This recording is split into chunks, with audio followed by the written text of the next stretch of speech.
You're listening to the Zine Collector Podcast, Episode 6, Tips for Zine Beginners.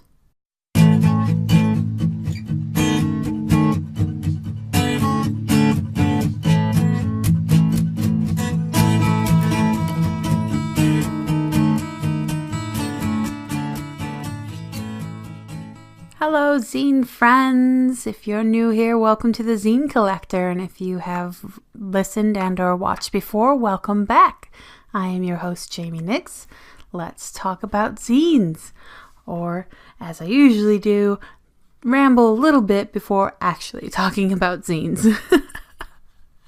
Episode 6, we're here! Wow! I mean, 6 isn't usually a milestone of any particular value anywhere, but hey, 6, wow, you know?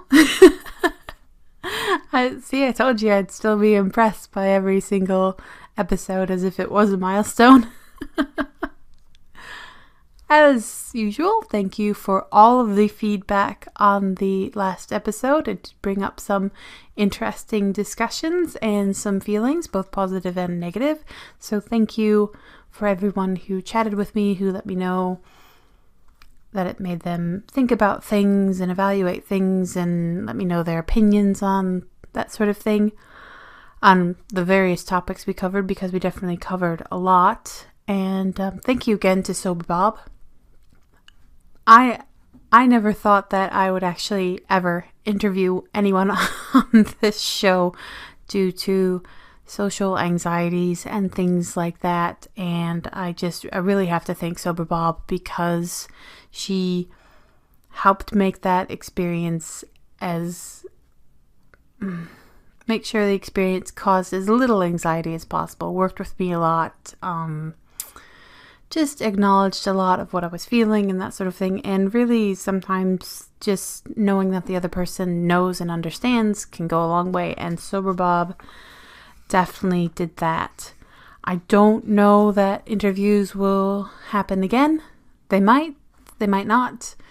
They might soon. Who knows? All I know is that whereas before it was kind of like, no, this is definitely not going to happen. Now it is more of a positive, possible prospect, that sort of thing. And so I debated saying this because I know she'll never see it, but I have to shout out to Jenna Marbles, because last week she did the Jenna Julian podcast on her own. And she was wondering why you would ever host a podcast on your own. She was a bit perplexed at the prospect of just doing a podcast all by yourself. And I just said, it's because we're nervous, okay? We get a little nervous. That's why we want to do podcasts by ourselves. We're a bit nervous around people. That sort of thing. You know, I watch Jenna Julian podcasts and their videos and stuff like that. Just, it's a little bit weird for me and inspiring for me, because Jenna is like all of 1 month, I think, younger than I am. I'm 1 month older than Jenna Marbles. And a special note, and I apologize if you have no idea what I'm talking about and really want me to stop rambling. I just want to say that on the weird off chance, my heart really goes out to Julian right now, who is dealing with an extraordinary amount of pain. And I just wish him and everyone involved all the best in the situation. Back on track, shall we? Let's move past the things that people may not know what I'm talking about at all. This one is for the podcast listeners rather than the people who watch on YouTube. Yes, that is right. I have a YouTube channel where you can find not only the videos of me recording this podcast, like you can see me speaking and that sort of thing. I also do Happy Mail videos as well, where I just share what people have sent me in the mail for the previous week. So if that's the sort of thing that you are interested in, or if you have suggestions for things for like one-off videos or that sort of thing, they're definitely welcome. I do have plans for one-off videos like how to saddle stitch and how I saddle stitch and stay organized and all that sort of stuff. Like, I have a lot of ideas for videos I want to do. So if you'd like to check that out, be sure to check the description or search for the Zine Collector on YouTube. My channel, my name is Jaime Nyx on YouTube, but it's easier to find me if you search the Zine Collector rather than Jaime Nyx.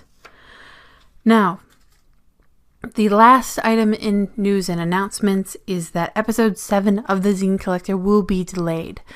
My plan is that it will only be delayed by a week, but this podcast, while it is very important and a priority in my life, it's just not going to be possible for me to do it as usually scheduled every other week.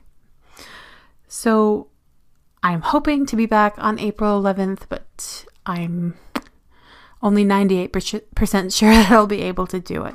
So just be aware of that. On the YouTube side of things, I will be missing, I believe, the next 2 Happy Mail Mondays, I believe. I'm not exactly firm on how things are going to run. So that's that. And let's get on to some actual zine related stuff and read some zine events. Happening on March 21st, we have the Young Artist class, The Creative World of Zine, which is new. It just says new there. I'm not sure. It's like, I don't know if new is part of the title or not. But yes, the Young Artist class on March 21st is happening in Michigan City, Indiana. We also have the Cringeworthy Zine Workshop happening March 23rd in Syracuse? I'm not quite sure. Syracuse, New York. On March 24th, we have Fluke Mini Comics and Zine Festival in Athens, Georgia. Also on the 24th, we have the Teen Zine Dream happening in Melbourne. On March 25th in London, we have the Arts Crafts Zine Fair. And also on the 25th in New York, we have the NYC Feminist Zine Fest. On March 27th in Salem, Massachusetts, we have Zine Club. On March 28th in Northampton, Massachusetts, we have the Forbes Library Zine Club. On March 31st in Santa Cruz, California, we have the Santa Cruz Zine Fest. On April 1st, we have the Joshua Tree Zine Fest happening in Joshua Tree, California. And on April 4th, we have Graphic Novels, Fanzines, and Comics Crafternoon happening in Somerville, Massachusetts. Massachusetts really gets up to a lot of zine stuff, don't they? Excellent. And there's more where that came from. If you'd like a direct line to zine events around the world or would like to make sure that your event is listed, please check out @Fanzines on Twitter and Facebook. Links are in the description, and you can get in touch and make sure that you are in the know when it comes to zine events around the world. In the last episode of the Zine Collector, I had a chat with Sober Bob, a long chat, the longest episode I have or probably ever will again make. We talked about a lot of things, had a lot of feelings, a lot of sort of, in some cases, polarizing comments to make about things. So what I wanted to do this week is kind of take a step back, relax, have a nice, relaxed chat about things in the zine-verse. I do want to get zine-verse to be a word, a thing. I think I'm failing though. So with that in mind, I have, over the past few years, I think, I've been blogging for longer, but the past few years have been the years where things have picked up a bit. And in that time, I have had the pleasure and the absolute honor and the good feels and all the wonderful things that come with that, of people letting me know that they came across zines thanks to Sea Green Zines. Like, Sea Green Zines was their starting point, or they had a starting point, but Sea Green Zines was somewhere early along the line of them learning about what zines are and how to make them and how to connect and all sorts of things like that. Thinking about that, I wanted to make sure that I wasn't assuming anyone's level of zine familiarity. I didn't want to assume everybody knows about zines, and thus I don't have to talk about some things here, or the opposite, assuming everyone has no idea about zines, and so I have to talk about all of the things. Basically, I want everyone to feel welcome here and on the blog and stuff like that, and feel that they have a starting point, that they don't have to go anywhere else or learn anything else or even do anything else before this can be an accessible place for them to learn and to feel welcome and all of that good stuff. Because of that, today I am sharing my 5 tips for zine beginners. I hope this isn't boring to those who know about zines already, but I understand if it is. But as I said, I want everyone to feel like they can make zines and learn about zines in a positive, good way. So, on with it, Nyx, on with it. Okay, if you are new to the world of zines, welcome. I am on the welcoming committee. Did you know? But my official stuff is in the mail or something. But yes, welcome to this amazing world of communication and creation. My first tip to you as a beginning zine maker or zine enthusiast or zine reader or wherever you are, whatever you're doing, is take a deep breath. Breathe in, breathe out. Oh, there we go. It can be so overwhelming when you find a thing that you really are excited about, but there's so much going on and it's going on all over the place, and you feel like everyone except you knows everything about the thing that you love, and you don't know where to start. Deep breath. I think the last thing that anyone, especially me, wants you to feel when it comes to zines is overwhelmed or intimidated or like you're not part of the group. There are so many super nice zine makers out there and super supportive zine makers out there. I don't want to say everyone wants you to feel welcome because I can't speak for everyone. That's not my place. There are problems in the Zineverse, and there are politics in the Zineverse, and there are negative things like there are in everything. But there are beautifully wonderful, awesome things on the positive side of zines, and a lot of what zine making is and is about is being supportive. So tip number 1, take a deep breath. We are here to support you. At least I am. I shouldn't speak for everyone. I really shouldn't. But I am here to support you, and I imagine a lot of zine makers are.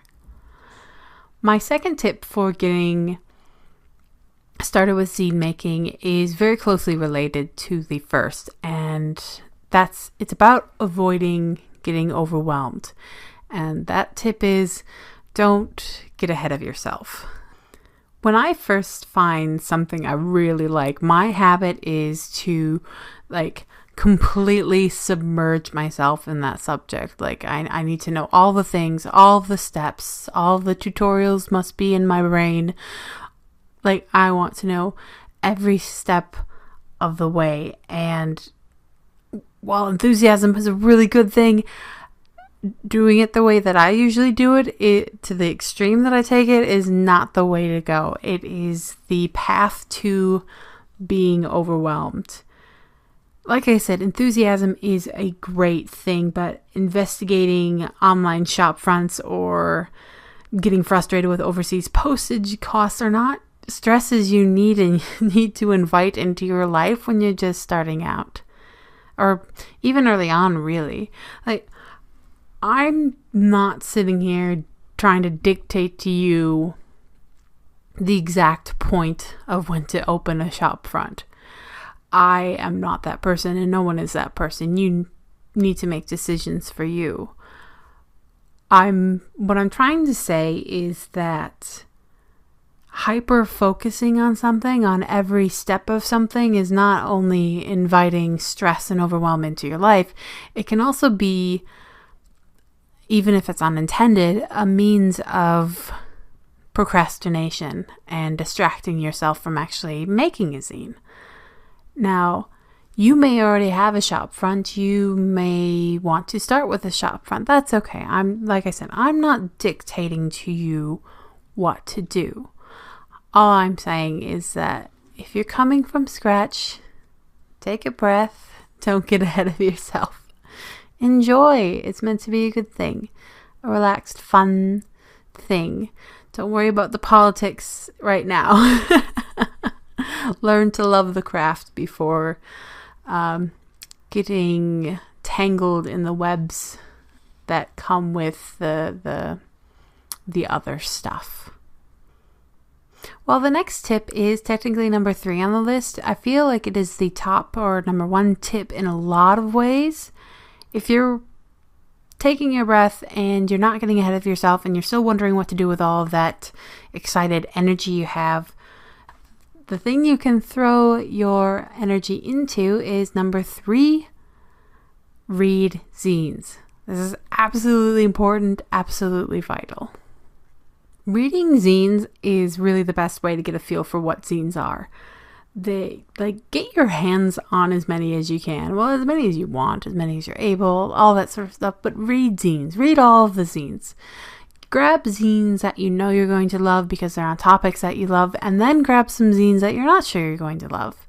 Maybe not grab zines that you know you're going to hate, but maybe even do that too. I'm not sure. But the point of it is that reading zines is not only pretty awesome in and of itself because, hello, zines, it's a great way to get to know your preferences. Do you like a table of contents? Do you like page numbers? Do you like typing? Do you like handwritten ones? Do you like photos? Do you like zines without words at all? Do you like cut and paste style? Do you like a more professional style layout? Do you like collab zines with more than one voice in them? There are so many different ways to do zines out there, and the only way to really find out what's possible is to check out what people have been doing. I mean, you may find things that you don't like in zines, but the fact of the matter is that even that can inspire you. I mean, say you really don't like a thing or don't like a take on a thing, that can inspire you to give your own take on the thing or the event, or just help you to go, okay, I want to offer my own interpretation of X. I'm not saying go out there and get a bunch of zines that you're just not interested in. While I do think there is value in doing that, I also understand that I'm a bit of a little bit of a different kind of zine enthusiast. Like I said, with the hyper research, hyper focus, and everything like that, I am a kind of person who might get a zine on a topic that I'm not really interested in if it has some sort of factor or anything I want to look at closer. But I do feel like even if it's difficult to find things that you do like, you should look for zines and experience zines and find your preferences that way and figure out what you want to bring to the zine world, because only you have your perspective. But you could also innovate. You could make something nobody's seen before. You could do something brand new and bring something amazing to the zine world. So read zines, get to know, and yeah.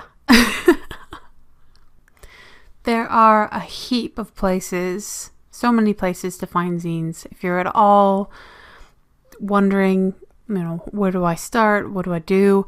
You can check out the Zine World calendar that I mentioned before and see if there are any events in your area. Online, there are shop fronts. There's Etsy and Ticktail and Store Envy and Big Cartel. There are Facebook groups like Zines A Go-Go, Zine Club, and even more. And there's, of course, WeMakeZines.com, which is a little bit quiet at the moment, but There are so many places to find them. It's really, but if you're at all feeling a bit lost or anything, you can certainly always contact me or find a zine maker you admire and try to get in contact with them. Where there are zines, there are zine makers, which brings us to tip number 4, connect with other zine makers. Now, connecting with other zine makers isn't the be-all and end-all of zines by any means. It certainly doesn't have to be, but this is a big tip for me because there is a lot in zine culture about connecting with other people. In the last episode, Sober Bob and I touched on the topic of zine trades, which is also one great way of getting more zines to read. But that is only one of many reasons to get to know other zine makers. A lot of us are really nice. I mean, at least a lot of us are trying to be really nice and supportive and everything like that. There are so many zine makers out there who in one way or another will help you with any technical questions that you have, like layout and should I do this and sort of do that, and who will gently remind you to be aware of your margins, that sort of thing. There are people out there who will help you feel, or at least try to help you feel less alone in whatever it is you are doing. And by connecting with other zine makers, like connecting with any of the people really, they will help you directly or indirectly expand your worldview, and through doing that, they could help you find your writing voice or your zone with your art, that sort of thing. And yeah, while there could be one, some, or many who piss you off, there's still good to be found. And even if they do piss you off, like finding or reading a zine that you don't necessarily like, it can inform you to what you do like and how you do want to connect with other people and subjects you do want to talk about, that sort of thing. Like there is a silver lining to it. And now we come to the last tip for beginner zine makers, zine enthusiasts, zine readers, and otherwise. We kind of coming back to the first tip in a roundabout way, and number 5 is relax and enjoy. Zines are a lot of things to a lot of people, and there are a lot of things to this person, and yours truly.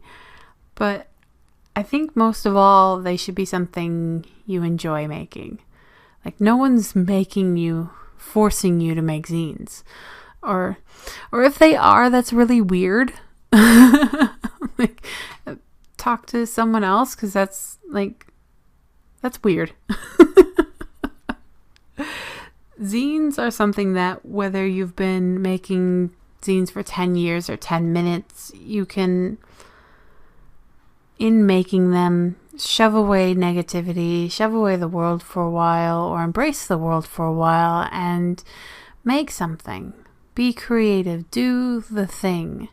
Zines are sketching, zines are meditation, zines are relaxation, zines are fun, zines are whatever you want them to be, but the thing they shouldn't be is something that ever makes you feel like you're being dragged down or anything like that. So relax, enjoy, and make some zines. That sounded like the end of the show, didn't it? So there we have it, my 5 tips for zine beginners. Is there anything I missed? Is there a tip that you would give to people beginning their zine journey, if you like? Is there anything that you wish you would have known when you were starting out, that sort of thing? Be sure to leave a comment in the comment section to let me know, or on the blog if you are in a place that doesn't let you leave comments. Now we come to the Q&A segment, where I answer one question from you each podcast. Now, this isn't a question from one specific person. This is a question I've had a few times over the years. It's a zine reviewing question, and it is, what if you don't like a zine? That's understandable. On Sea Green Zines, I tend to, even if I don't understand a zine or that sort of thing, I try to see the bright side of things.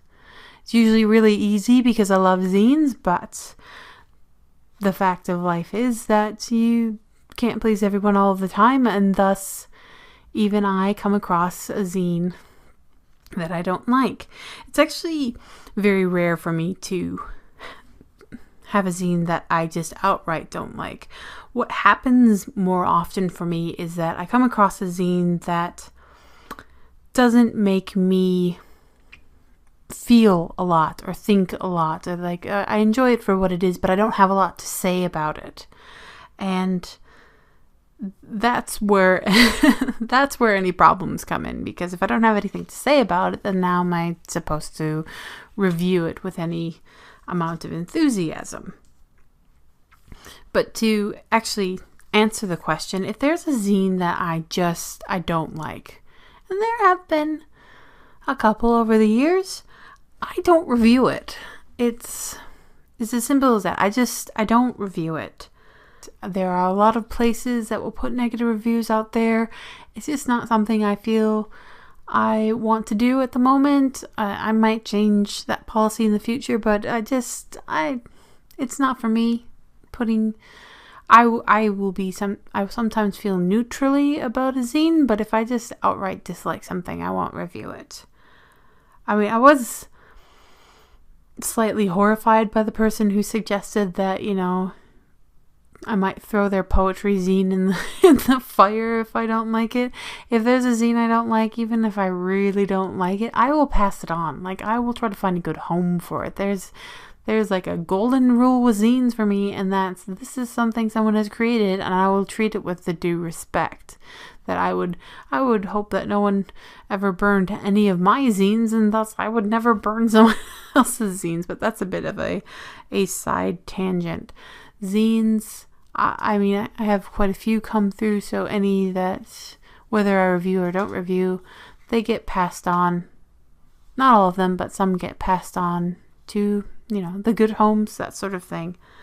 Occasionally, the editor's soul in me will rear up and say, and a review may have more of why it didn't work for me than praise. But the thing to keep in mind about that is that I want those sort of comments to be constructive criticism, not anything. I don't want to be insulting anybody. I don't want anybody to feel bad. I'm just one person, and certain things don't work for me, and you can take that on board or you can leave it. But the thing to remember is that if I have reviewed a zine, even if it comes across as a little bit negative, the thing is I've reviewed it. I don't review zines I don't like. So if the review is up, and no matter what it says, if the review is up, I cared enough and I liked enough to write a review about it. And I guess that's what's important. If you have any questions about zines, zine reviewing, me, life, Australia, whatever, let me know. I do write all the questions down. I have a list and that sort of thing. And you can leave comments in the various comments areas. You can tweet at me, message, that sort of thing. It's all good. I'm here. It may take me a while to answer the questions because I do only one per podcast, but I will answer the questions eventually. Now it's time for Sharing is Caring. I'm a little non-sponsored, even though I'm kind of open to sponsorship if anybody wants to. But Sharing is Caring is a non-sponsored little segment about zine spaces, places, and other things that I am loving in the Zineverse this week. And this episode, we have the Bunny Ears Audio Zine Distro. Do you like audiobooks? If you do, then you now have the option to listen to audio zines as well by checking out bunnyears.bandcamp.com. You can listen to text-based zines like you would any other audiobook. There are Offerings like Last Night at the Casino, Short and Queer, and Proof I Exist. And what's even more awesome is that these zines are read by the people who wrote them. So be sure to check out Bunny Ears at bunnyears.bandcamp.com. You may just find a cupcake in the mix there, read by yours truly. It is run by a friend. Again, not sponsored, but very happy to shout out the Audio Distro Project, because I know I have been taking forever in the starting up the sister podcast where I read out zine excerpts. So to tide you over or to get you into the world of audio zine distros, there you go. Well, that is it for today, zine friends. Thank you so much for joining me, and I hope this was a bit of a shorter, relaxed podcast for you. I am hoping to have a few more shorter, relaxed, that sort of thing podcasts coming up in the future, but because plans are a little bit up in the air, I don't want to mention anything just yet. I want to remain flexible in what I'm doing. This is just another reminder to let you know that the next podcast will not be going up in a fortnight. It will probably be going up in 3 weeks, April 11th. Remember that everything I say is just my opinion. There are no gatekeepers in the Zineverse, nor should there ever be. Links to the things I've talked about today are in the description. Be sure to stop by seagreenzines.com, where I review zines every Thursday and Friday. Reviews will be going up as per usual, despite the podcasting delays and everything like that. We'll see about all of the other non-review posts, but reviews are definitely covered, so no worries there. The music for this podcast, Spanish Summer by Audionautics, is licensed under a Creative Commons Attribution license. This is the Zine Collector. I'm your host, Jaime Nyx, and until next time, go make some zines.